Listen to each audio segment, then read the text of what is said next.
My dear friends, I hope this finds you well. Well, here we are. We're back in it. I've got my pandemic sweater on, although I wear it in times of not pandemic as well.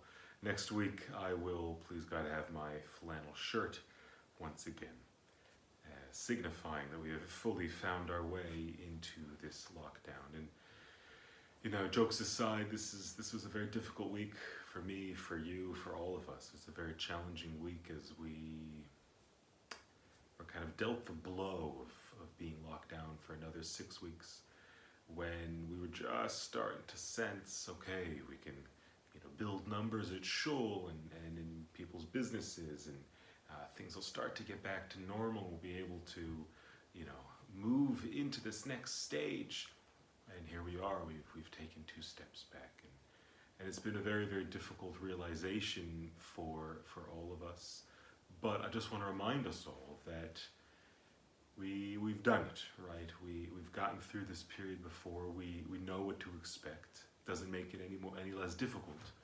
But knowing that we've done it before and that we're able to deal with such things will, I think, help. And let's also remember, for all of us individually, what were some of the ways that maybe we could have improved our previous experience. I put out a video, whatever, a couple months ago, saying all the things I wish I would have accomplished in the pandemic. I shouldn't have said anything, right? Because here we are again. So now I've got an opportunity. Maybe to have a better plan, again, not to expect too much, because it is a difficult, stressful time for all of us. But here we are. Let's go in with a goal. Let's think about what we can accomplish, what we want to accomplish, even small goals. Let's think about the little practices, the little rituals that we can do on a daily basis and a weekly basis to maintain our sanity and maintain our health and maintain our connection and maintain our spiritual connection. Little things, and it's worthwhile. I've been dealing with kind of that initial shock, and like I said, it's been a challenging week. But now let's settle down and let's come in with the plan.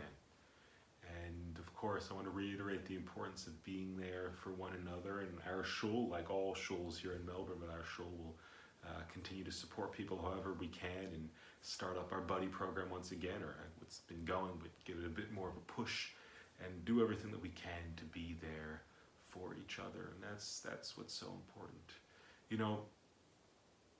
To be honest, I'm not sure we shouldn't have expected this to happen.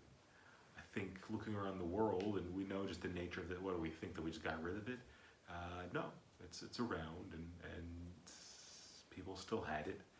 And once you open things up, it's inevitable. And so maybe, especially knowing the nature of our local government and knowing the decisions that they are wanting to make, we could have expected that this would have happened. Again, this doesn't take any of the shock away from it, or the difficulty of us all processing it, because we didn't.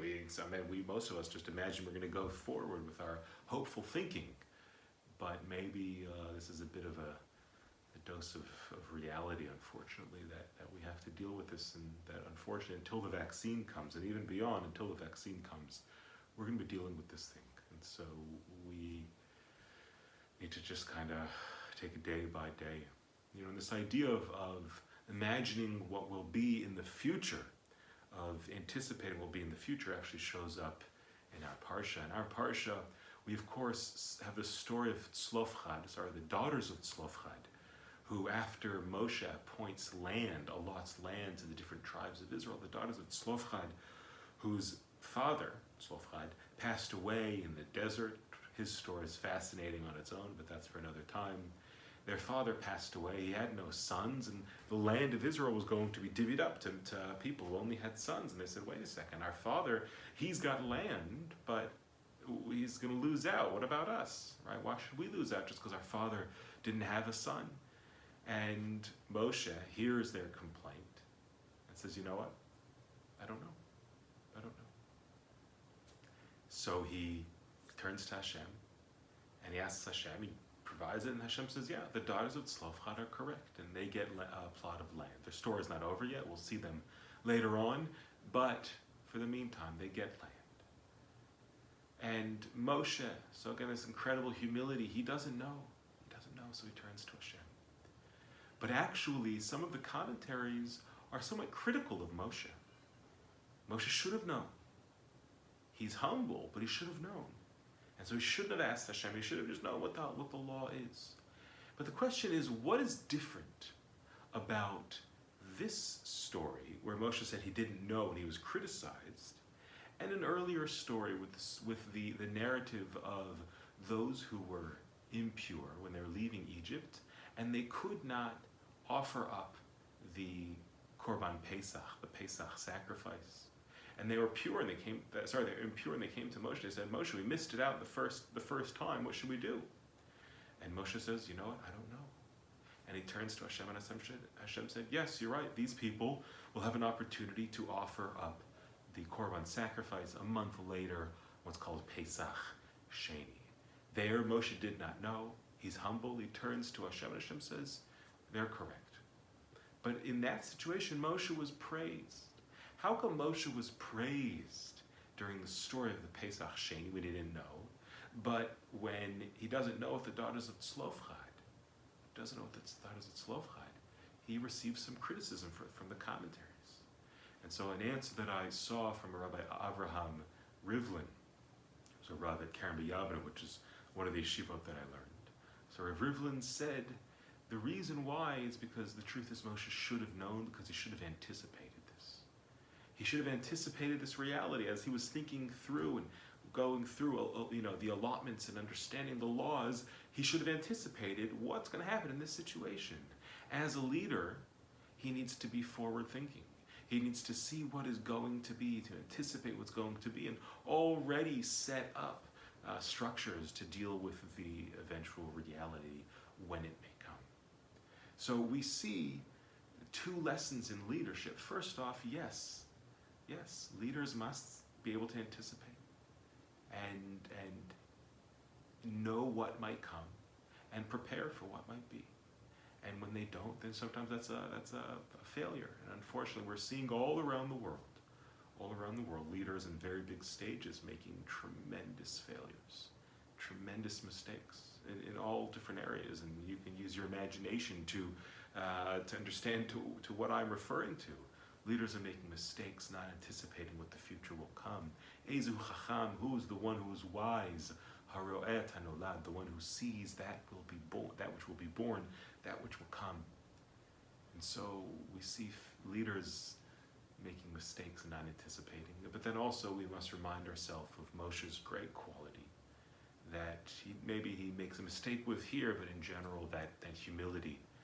And it's okay for leaders also sometimes not to know. When we need to know, we got to know, but sometimes I don't know. And so I, like you, I don't know what's going to be. I'm not sure what's going to be. I cannot anticipate the future, but it's going to be a little bit of this. So we've got to dig deep, and we've got to connect.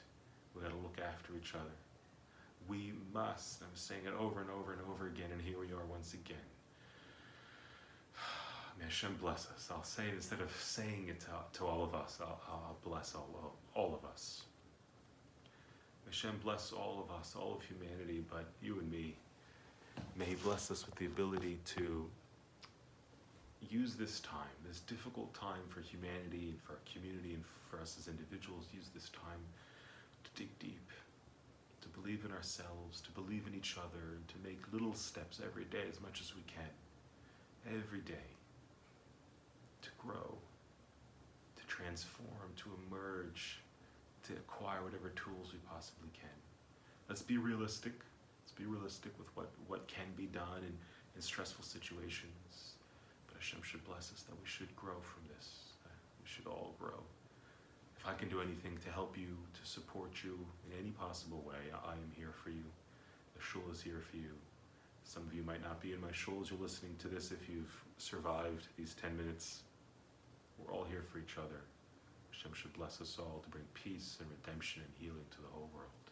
Shabbat shalom.